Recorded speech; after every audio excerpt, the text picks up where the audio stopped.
Hey everyone, Curse Deck Builder here, making our way to 10,000 decks assisted, and right now we're looking at 8.5 tails. This is kind of an equipment mid-range mono white deck list from Shirok, who has once again graciously supported the channel to bring their deck list to the front of the queue. Thank you so much, Shirok. I really do appreciate it. We are reaching very, very close to the end of the donation deck list at the moment, and we will be back at the normal deck list or the normal queue soon. But as mentioned before, I might be doing some changes on how we go through these queues so that everyone has a chance to get their decks put in here. But in the meantime, let's see the note that was sent to me by Shirok. Retired old deck that needs a modern update to its strategy in order to rejuvenate it. And there is no budget. Well, there's a lot that we can do, and I will offer both general, let's say, direction for the deck, and a few non-budget options for those who are looking to power up similar mono-white decks. There's been a lot of changes to the format over the years, and there's a lot we can do. But also we might touch on a few ideas of what a monocolored deck list might look like, or what things we should be keeping in mind in deck construction as we look at the list. But in the meantime, if you'd like to send me your own deck list for me to make a video of, there is a link down below in the video description. And if you'd like your video to be the next one I work on, there's a link for that as well. Finally, if you'd like to take a look at this deck list as it is right now, while I make this video, or while you listen, it'll be linked in the deck list down below. I highly recommend you take a look at these deck lists yourself. It really helps when it comes to understanding a deck and offering suggestions.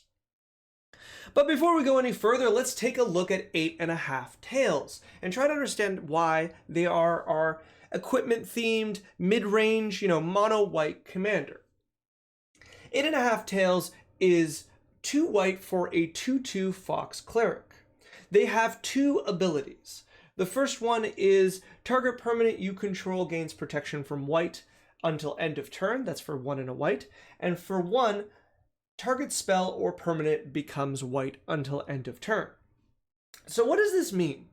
Well, this is kind of a very tricky, I'm not going to just say combat trick, but kind of interactive mana sink.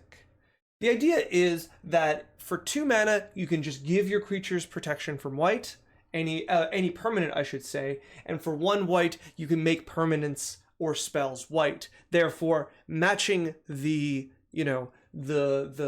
clause of the first one to protect your cards.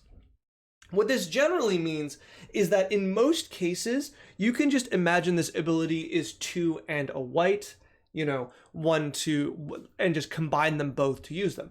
But that being said, you will have to work around sometimes how the stack does work. For example, when you use that first ability of target permanent you control gaining protection from white, it is on the stack and your opponents can interact at that moment to maybe Swords to Plowshares or interact in other ways to prevent you from keeping those permanents.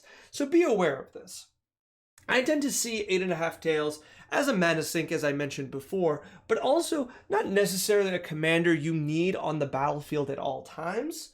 8.5 tails can be anything from a 2-drop to a 5-drop where you want to play them and immediately have the ability to use their ability. But something I really do like about 8.5 tails is 8.5 tails is proactive, right? You do not have to just use them reactively. What you can do is use that ability to enable a creature to be able to deal damage, to an opponent by preventing blockers. That's something I really, really do like. It does only affect your own permanents, so you can't protect other people's permanents, nor can you stop them from equipping auras, for example, to their own, attaching auras to their own creatures or things like that, which is unfortunate, but still kind of useful to protect on your own side. And that's generally what I have to say about 8.5 tails. I don't think they're the commander you kind of build around. I think they're kind of like a really cool, linchpin of a deck, of having a really strong ability in the command zone that's always available. I guess what I should say is they feel more like a companion to a deck most of the time. And that's not a bad thing at all. That allows the deck to kind of operate by itself in addition to having, you know, a powerful commander. So looking at the deck itself, let's scroll down and let's take a look at the curve. Really nice start. Our curve is kind of going a bit longer than I would like, but it's fine. I don't see too much of a problem. We're going to pick on some cards here and there that I don't like, mainly because I find they've kind of outworn their welcome within, you know, Commander. So let's go in reverse order. I think the first thing we really need to consider is 33 lands is really, really low, especially with a card that with a deck that has 8 mana, 7 mana cards, really high mana cards. Even the ones we're going to cheat into play still can be rather difficult. Like Argentum Armor can be cheated into play by Stonehewer Giant, who himself is 5 mana. So with that in mind, we're going to be trying to, the first thing we should be thinking of is lowering the curve, but we also need to be adding lands. And I haven't really made a list of lands to add. There's a lot we can kind of add. Namely, there's, you know, more fetch lands if we wanted the ability to grab more planes that aren't just planes. For example, let's just go to Scryfall real fast and find planes. I always forget what this one is called. Ooh, let's hit back and let's make it only the white ones, please. Idyllic Grange is definitely one that we can grab. I guess there's only the two, Idyllic Grange and Mistvale Plains, which you're not playing either. So those could be really easily added as they are plains, and they are particularly strong for what they do. But beyond that, I wouldn't mind us to go, so those two would bring us to 35, but I wouldn't mind going up to 36, 37, maybe even 38. Mono White does have some struggles with hitting land drops, and having a few cards here and there can help. We are playing Weathered Wayfarer here to help us grab lands, and I don't know if we're playing land tax. We are playing land tax. Both of these help. With that in mind, let's say like 36, 37 lands should be good. We still want to hit our lands, and we're not always going to have the cards to tutor them into play or into our hand. So we need to ensure that we're still hitting those land drops. And later in the game, we're going to have ways to kind of do something with the lands in our hand, which with cards I'm going to suggest. But looking through the rest, we can see we've got a few of Circle of Protection, Rune of Protection, and Story Circle. All of these are cards that are particularly strong with 8.5 tails. There's a whole section of cards that are good against 8.5 tails, basically using their ability to make things white. And we have a few cards here that also have that same ability to turn the color of certain permanents or spells into white. So I do like this sub-theme here. Crackdown says non-white creatures. Crackdown's fine, I do like that. I always forget the non-white clause of that, and I'm like, oh, I do want your creatures to untap, but that is particularly good. All right, looking at artifacts, we're gonna have some cuts right away. So our sense of equipment has improved quite a bit, so there's a few here that I find no longer really belong, or I might suggest don't really belong here in the first place. First of all, looking further to the top, Moonsilver Spear is close. I'm going to say keep it because you do have ways, and I'm going to introduce a few more ways to cheat these cards, you know, cheat the equip cost or cheat them into play. And with that in mind, the ability to get a 4/4 on every attack is really, really nice. So it's not bad, but it is close. It's not something that I would ideally find to be, I don't know, the strongest, but with that in mind, it's still a particularly powerful card. On the other hand, Godsend just doesn't work, I would say. +3/+3 is not as impressive for 3 and 3, because 3 and 2 gives us +2/+2, and we'll have a few other options. That last extra point is not worth, I would say, the 2 white in the cost and the equip. Granted, 2 white isn't difficult for you to play, but still. And then, of course, the clause of Godsend, or God's End. I think it's supposed to be God's End because it's used to kill gods, but I always say God's End. So God's End will prevent people from casting copies of cards that are exiled with this card. But as you might imagine, this isn't very relevant in Commander. And even worse, if you said, hey, but Cursed, you know, we've got players who show up with like Relentless Rats or Shadowborn Apostles or persistent Petitioners. You know, these cards, even, you know, the Nazgul can be stopped by God's End. Yeah, but why would they ever block you? Right?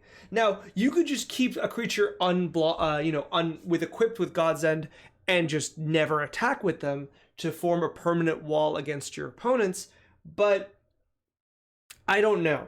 Even that isn't necessarily useful. What they can do is with the trigger on the stack, they can sacrifice the creature, so there's it's no longer blocking, and therefore it cannot be exiled. So that could stop it. Or they just won't attack you until they can deal with the equipment or the creature attached to the equipment. Though it's going to be an interesting wall for certain decks to deal with, overall, I think this card is just not good enough and is an easy cut. I've had one for a very long time in my collection that I have just nothing to do with. And so my heart goes out to you. Unfortunately, it's just not good enough. Crawl Space is fine. I wanted to take a moment to kind of address this. Crawl Space and other cards like this, you know, I'm not a very, very big fan of unless you're playing a very defensive kind of build, using the Monarch, using Initiative, things like that. I didn't put those types of cards into my additions because I think those are things to think about a little further. Not everyone likes playing with Monarch or Initiative, especially if you're rebuilding a deck from long ago. Initiative can be kind of complex and kind of unnecessary at times, so I didn't want to include them. But if you're not using those effects, I don't like Crawl Space. And the reason is it doesn't really do much. What do I mean by that? Well, what I mean is, first of all, if possible, I'd rather be proactive than reactive. And I guess Crawl Space is a proactive card because you're putting it down, but unless, like any wall, unless your opponents attack into you, the wall is meaningless, right? Think about it this way. You're sitting on a table and you play Crawl Space. If there wasn't a situation, if there never comes up a situation where your opponents are going to try to attack you with 3 creatures, that Crawl Space does nothing.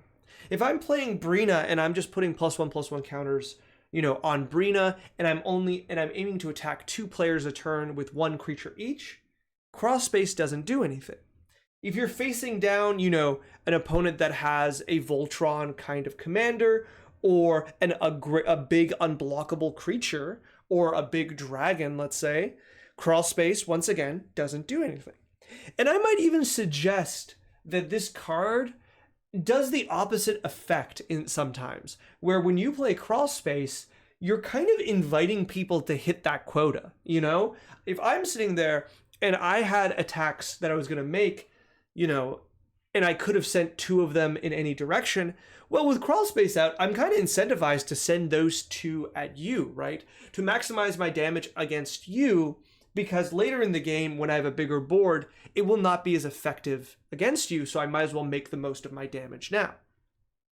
Now, this isn't always the case. Definitely in certain play groups, they won't think like this. Especially newer players or less strong players will definitely look at Crawl Space and go, "Oh no, I can't do anything."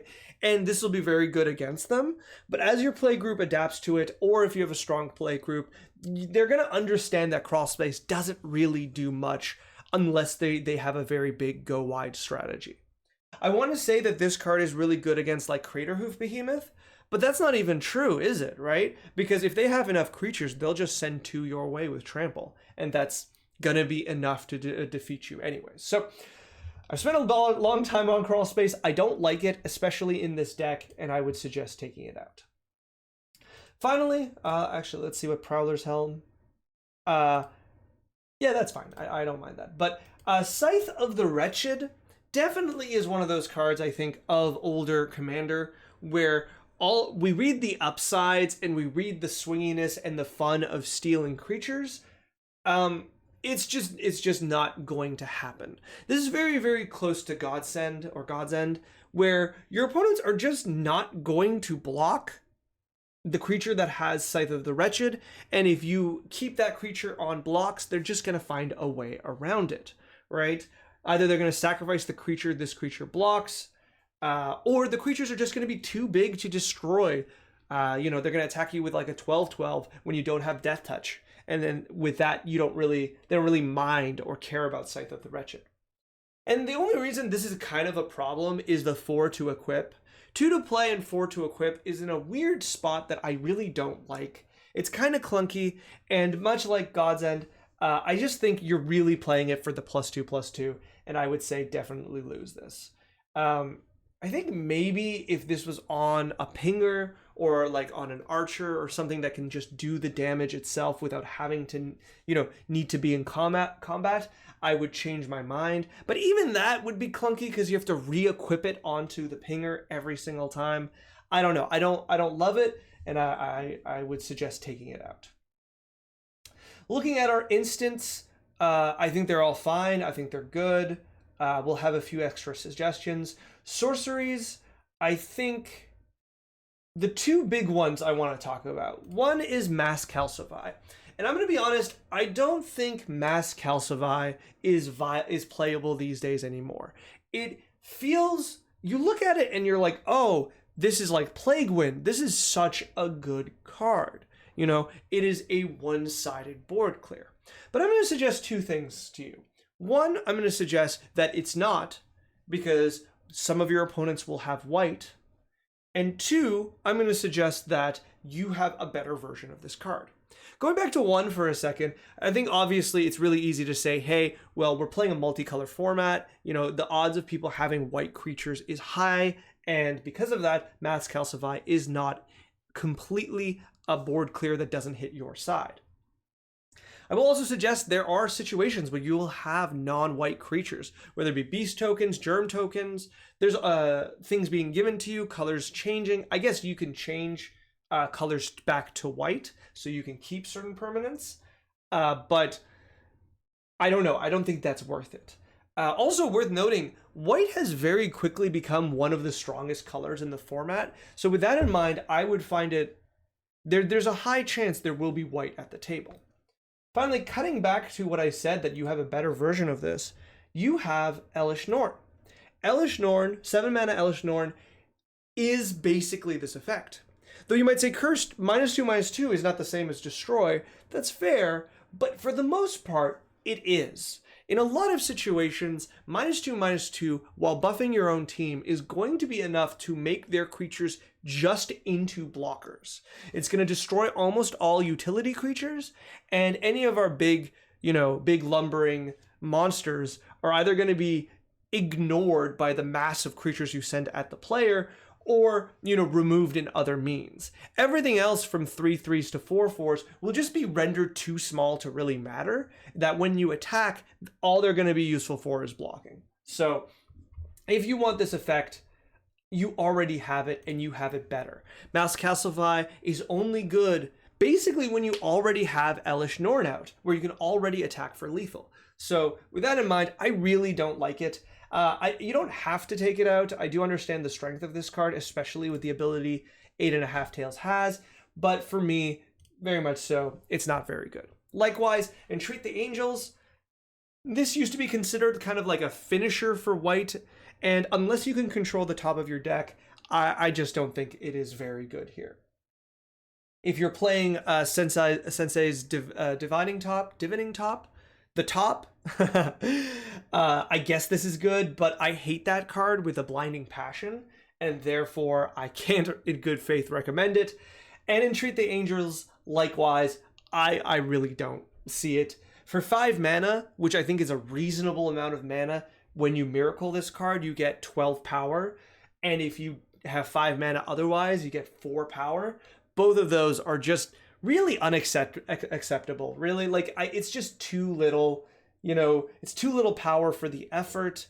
5 mana cards are really, really strong these days, And yeah, you might think of this as an 8 mana card. All of a sudden, you get 24 power. Sure, but once again, if it's 8 mana and you have Entreat the Angels, you have to do 7, right? So that's just 8 power. Yeah, once this is in your hand or you draw it in any other means, this card is atrocious and I do not like it. So I would suggest cutting it.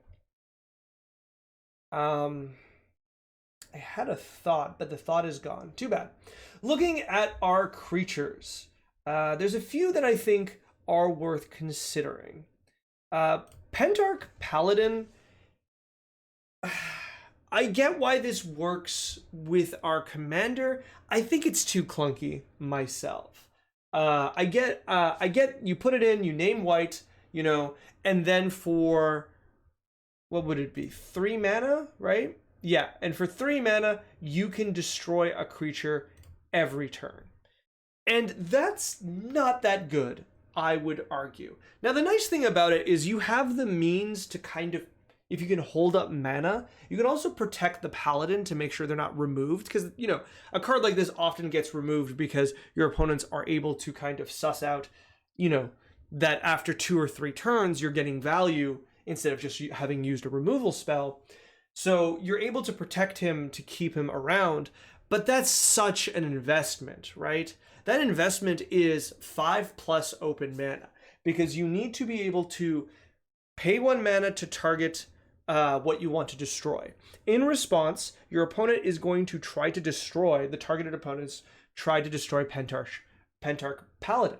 You need to respond with that with 3 mana to protect the Pentarch Paladin, and still need an additional 2 mana to then tap the Paladin to use the ability after that permanent or creature becomes white. And though I do like the fact that this will destroy lands, right? Because we can turn, it's any permanent.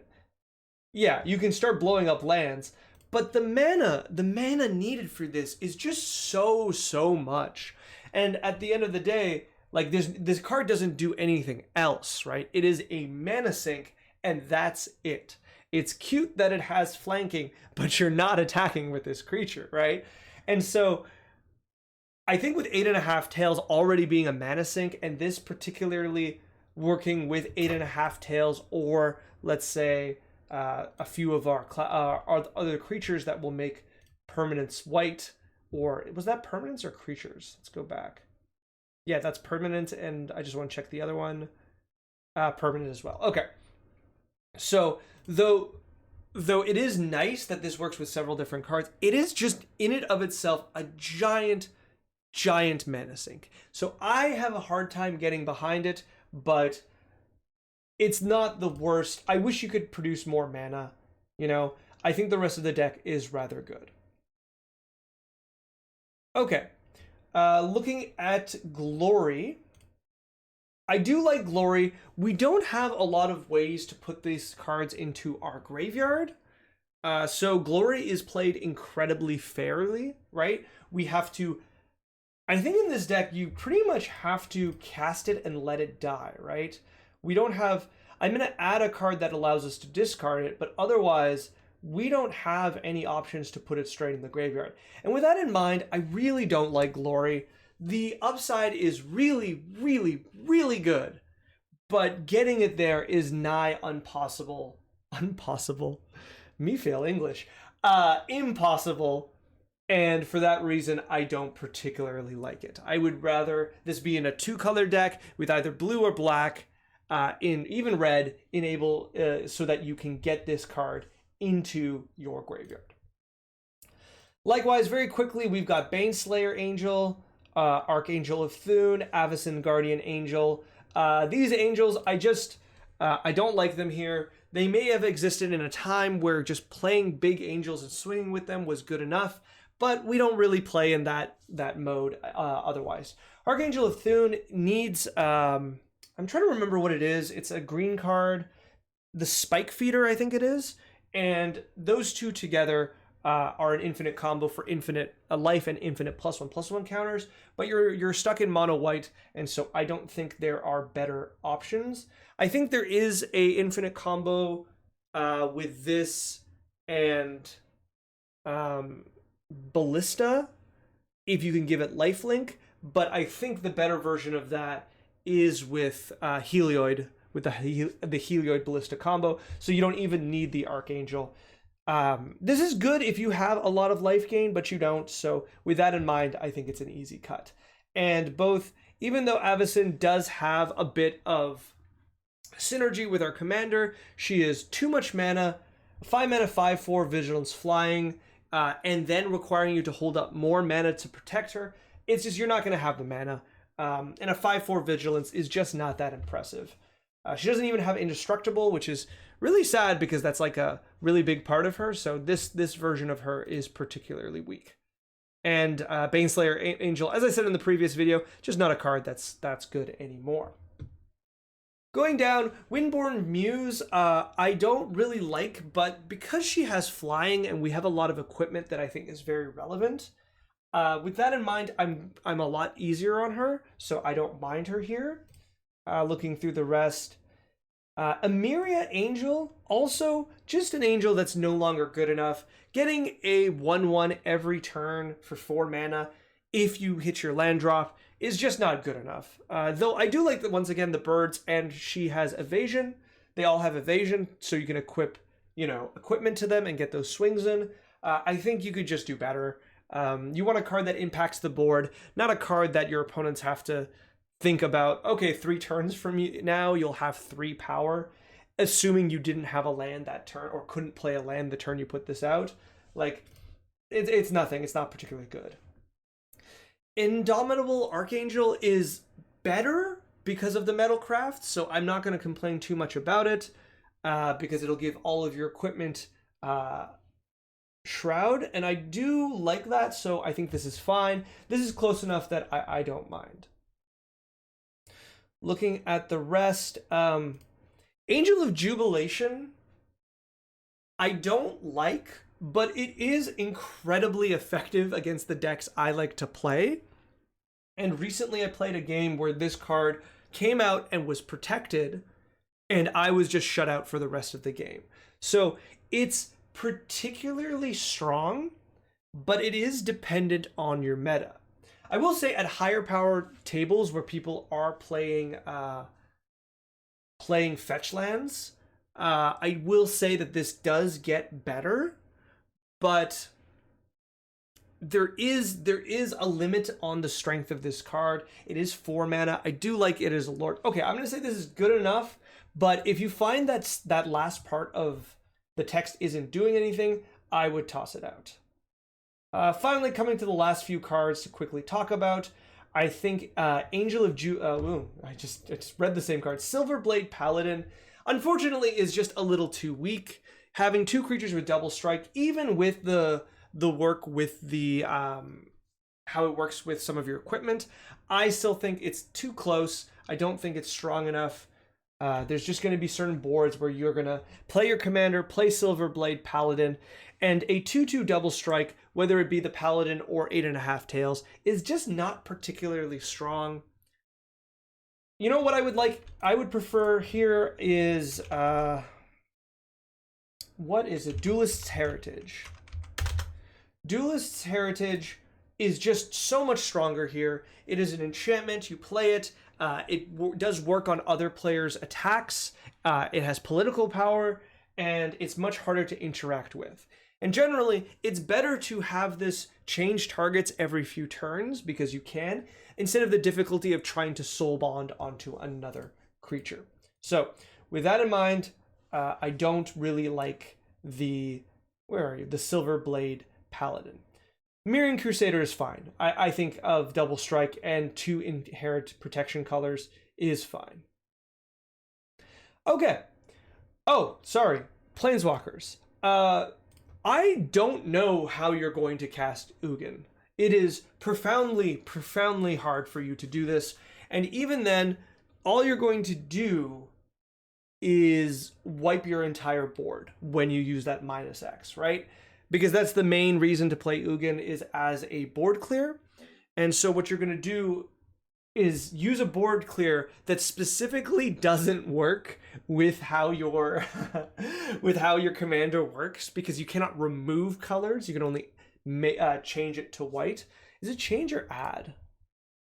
It's just white. So even then, Ugin will not be able to stop that. I guess you can change artifacts on your opponent's side into white so that it is wiped, but you are the one who plays to the board here, right? You are the one that is the most hurt by Ugin the Spirit Dragon.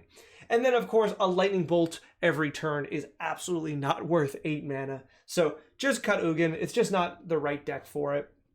And likewise, Elspeth. Elspeth has a stronger 4 mana version now. This ability is fine, but I think, once again, just not good enough anymore. I think if you really want something like this, grabbing one of the, grabbing like Nahiri, like mono white Nahiri, to help with the equipment sub-theme is a lot better. But for me, I just would rather cut both Planeswalkers and just move on. All right, how are we doing on time? We are coming to the end. Perfect. So I am going to start suggesting cards. And what I'm going to do is I'm going to suggest the general stuff first, the equipment stuff, and then we'll come back to, let's say, the really strong stuff that I think white gets a bad rep from. And we'll leave those to last. All right, let's start with removal. Nice and, ooh, I want you to come with me. There we go. Nice and easy. Generous Gift, Stroke of Midnight. I said this in your last deck that had white in it. These are just incredibly powerful cards. They are cards that destroy any permanent, non-land for Stroke, and any permanent for Generous Gift. Just the ability to destroy things that aren't creatures is just really, really good, and generally, you don't really particularly care about the creatures you leave behind. The 1/1 white human is a nice touch to interact with your commander, but the other one is a 3/3 elephant, so that is a green card. Then something that just came to mind when it comes to card draw, because I think you could have a little more. Cut a Deal is a card draw card I really personally like. It gives each of your opponents a card in exchange for you drawing 3 cards, as long as all players are in the game. I do really, really like this card. I think it's a very, very good card. 3 cards for 3 mana is particularly good, and because white has a hard time with card draw, Cut a Deal is just a really nice way to kind of make up for that, because you just can't get it for free often, so this is a decent card. Then something that I noted in terms of protection that I think is worthwhile, Brave the Elements is just particularly good when you're in mono white. It has a very clean protect from all from a color. Not only is this really good with your commander, it's really good in the sense that, one, it naturally stops Blasphemous Act effects. You know, like any kind of damage effect that would destroy all your permanents. Destroy all your creatures, but it also stops things that would target multiple creatures in a row. There's none that comes to mind, but there's definitely cards like that I think is helpful. But finally, the way I usually use this is either use it in combat as a combat trick, or use it pre-combat, right, in order to allow your attack to come in completely unblocked, right? Something that I think is really worth noting is that 8.5 Tails can be used, you know, in a kind of mana sink way to make a creature unblockable. But if you add Brave the Elements and then you say white and you start turning one of your opponent's non-white creatures into white cards, all of a sudden Brave the Elements, you know, it gives your entire board unblockable, which I think is a lot stronger. So the utility of this card is rather high. It also is fun because your opponents do expect you to interact with their spells, but they expect you to spend a lot of mana to do so. So sometimes you can leave up just the 1 mana for Brave, and they're just going to assume you don't have the means because you don't have the mana to do the full 8.5 Tails. So they're just going to go ahead and use that as their chance to interact with you, and Brave the Elements is going to be really clutch there to kind of interact with that. So very, very good card. I think it's definitely worth playing. Now I have a collection of cards that I want you to heavily consider because I think your equipment sub-theme is the strongest one you have. I think generally equipment is one of white's strongest abilities, and if you dabble in it, you should go a little further in, because the raw benefits of them and the strength of these cards is really, really high. And I would recommend using you know, I want to say as much as you can, but I'm going to suggest what I think are really strong ones. So let's start with a basic one. Open the Armory is just a tutor card that will put any equipment, you don't play auras, so any equipment in your deck into your hand. It's just really, really nice. It's like Stoneforge Mystic without the rest of it. You're going to be very happy with this. Just grabs what you need. After that, one of the new ones that I've been enjoying a lot in Modern Hammer Time is Forge Anew. Forge Anew is strong in so many ways. Namely, first of all, it'll reanimate an equipment that you lost. Sometimes you don't even care about that ability, you care about the second two. The second is that all of a sudden, on your turn, you can activate equip abilities anytime you can cast an instant. And something I think people forget is that that's not just through Forge Anew's power. And this is probably something I've been forgetting too in my games. I haven't been able to go to Modern Night in a little bit because of the wedding planning, but I should keep this in mind. This means Pure Steel Paladin and equip costs that you can pay for, you can equip at instant speed. This is not connected to the next piece of text. But the next piece of text is also really, really good that says once a turn, you may pay 0 instead of an equip cost to equip something.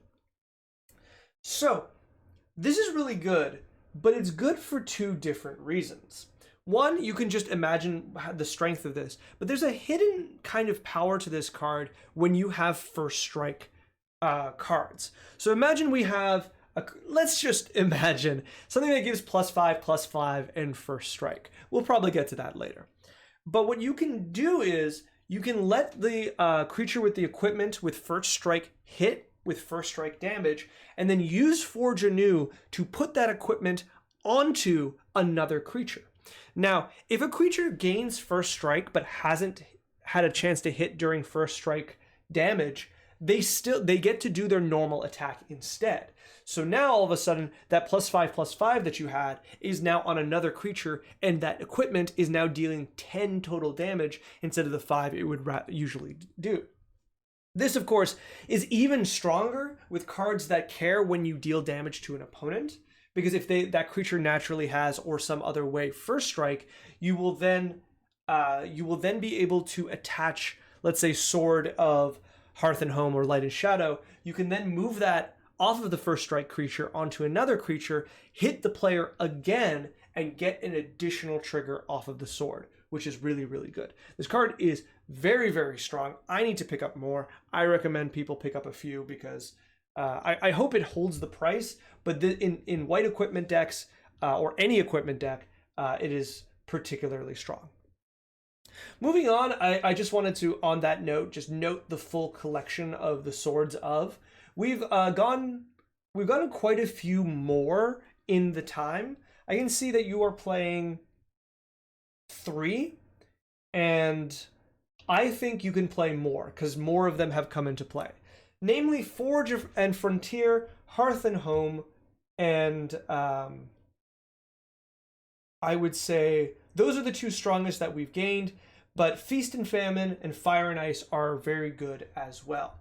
What I'll note is I think I would suggest that the ones that give protection from white are the strongest for you, because they allow you to kind of have 8.5 Tails ability without paying for it, and that allows you to just pay 1 white to change creatures into white, so they cannot be blocked. They cannot block the sword wielding creature, or if they are blocked, all of a sudden they cannot damage the sword wielding creature. So I like those the most, but there is something to say that when you have something like Forge or Frontier equipped and then use 8.5 Tails to give protection from white, that's 3 colors that cannot touch, our creature. Be careful though that if you need to protect your swords while they are equipped and you turn them white in order to, to give actually you wouldn't do it, you'd do the other way around. Okay, never mind, don't worry about that, let's move on. All right, let's look at a few other pieces of equipment. Colossus Hammer, as long as you have free equips, which you do. I didn't mention Sigarda's Aid, but you could definitely play Sigarda's Aid. in addition to that, Colossus Hammer, and not just because I'm a Hammer player, but it's just a very, very good card. The ability to give something +10/+10 is just stupid. It's really, really strong. It turns every single one of your creatures that it's equipped with it into a threat.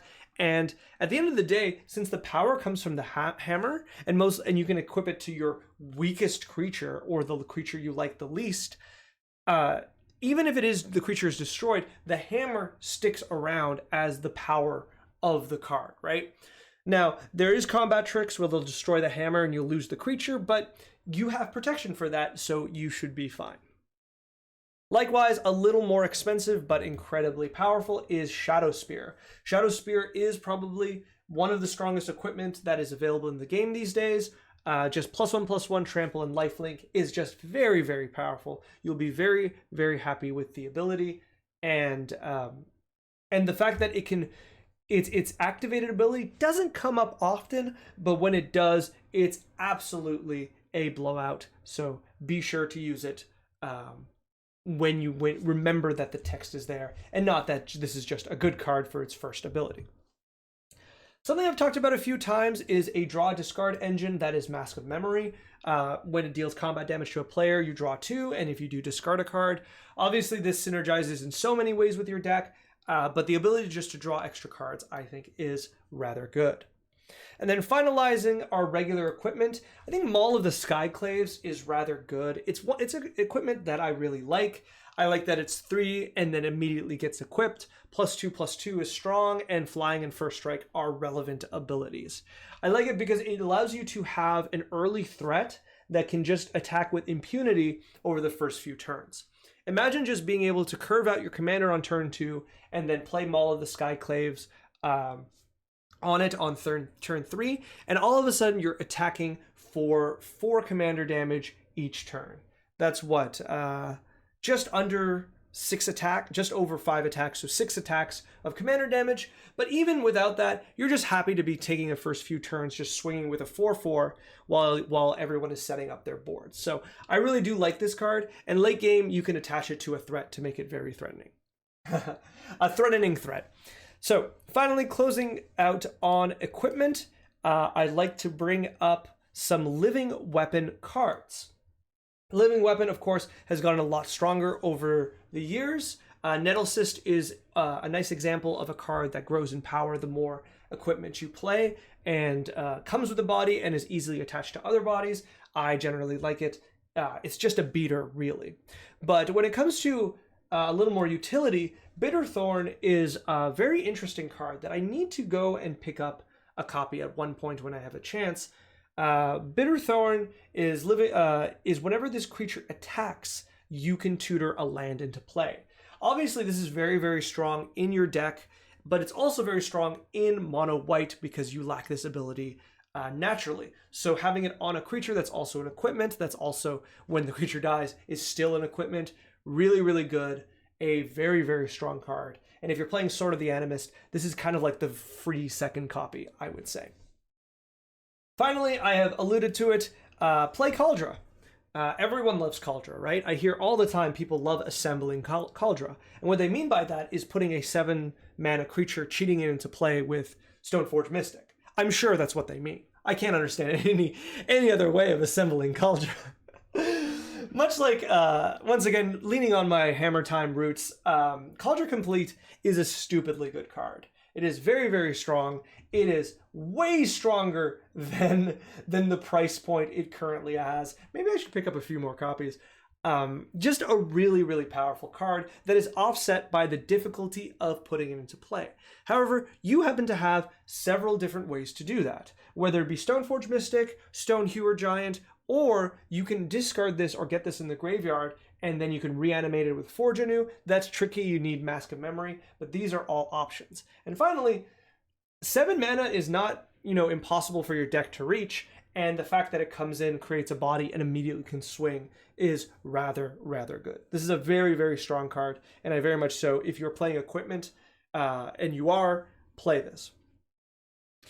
All right, so finally, let's get to the last things I want to mention, and this is if you want to add power to your deck. White has recently gotten a lot of very, very strong cards. and I think they're very much so worth playing. Now, this first one isn't a powerful card, but it doesn't really belong in any of the other piles. So Sarah Paragon can be used as Allurus of the Dream Den for 4 mana. That can grab 3 mana or less permanents from your graveyard, with the caveat that once they leave the second time, they are gone forever. I do really like this when you play a lot of equipment. I think it's rather good. I believe this card has like an errata attached to it, or like a...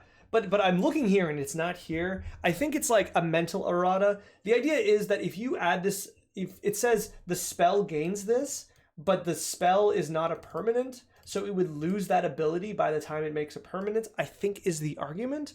But that's not how it works. It works as intended, that once that spell becomes a permanent, it gains this ability once it's a permanent. I think that's the clause, but I could be wrong.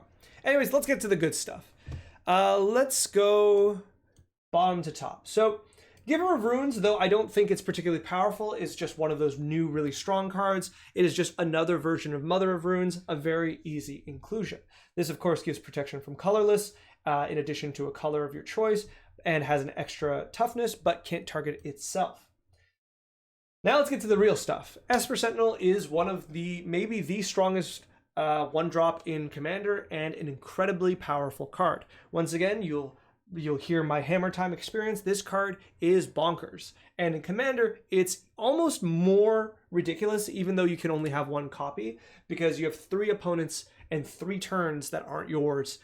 3 additional turns, I should say, to trigger Esper Sentinel. This card is the card you tutor for when you have the ability to do so. It's just very strong. It is probably one of the more expensive ones I'm going to suggest, but definitely worth the price.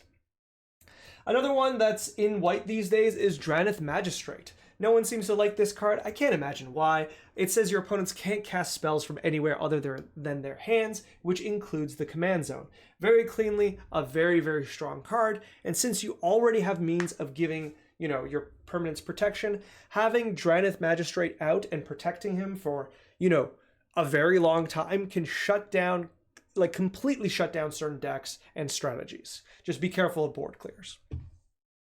On a slightly cheaper side, Archivist of Ogma is a very good draw card in white, provided that your opponents search their libraries. And they do. They definitely do. Players forget that, land tutors definitely count as tutors when they say, I don't have any tutors in my deck. They definitely do.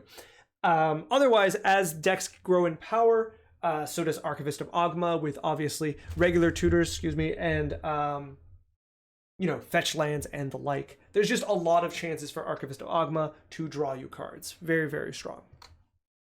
Then another kind of pricier card is Ranger Captain of Eos. Very strong card. Obviously use it to grab Esper Sentinel when you can, but after that you can grab Mom or Giver of Runes. Both very strong cards. And Ranger Captain's silence effect is also very strong on turns where you're trying to make a big play, such as playing Elish Norn or trying to win the game, against a certain opponent. Incredibly powerful card. And finally, no one can be surprised by this. Smothering Tithe is just a bonkers card. Absolutely do play it. It's just dropped in price from several reprintings very recently. Do pick it up if you can. It is just a very strong card, and if you're in white, people play white for this card, you should definitely be playing it. And that's where I'm going to kind of conclude. I feel like my videos have been going rather long these days. I have been enjoying updating your decks to a modern time, because I think it's a way that I've been thinking of old decks myself. And I think there's a lot here that I've covered. I'm not going to do too much of a conclusion. This is one of those things that you have to kind of go through. Again, you'll have to watch the video again and see the cards that I am hard on and look through the additions that I've made. But it'll be up to you to decide exactly how many of those additions you would like to put in. But overall, I'm excited to see where this deck goes. I think, it's a difficult thing to power up our decks over time, but it is really fun because it's like breathing fresh air into an old deck. So I'm really excited to see the direction you go in. And if you'd like to send me a new draft of this deck or any deck, and if anyone has any old decks that they haven't touched for years and they want it updated, well, there is a form in the video description down below that you can fill out and send me your deck. And if you would also like to bring your deck to the front of the list, there's a link for that too. And then finally, if you'd like to like, comment, subscribe, do the YouTube thing, you know what's up. Thank you so much, Shirok, for sending me this deck, and I hope you have a lot of fun improving it. And I'm excited to see more. All right, good luck.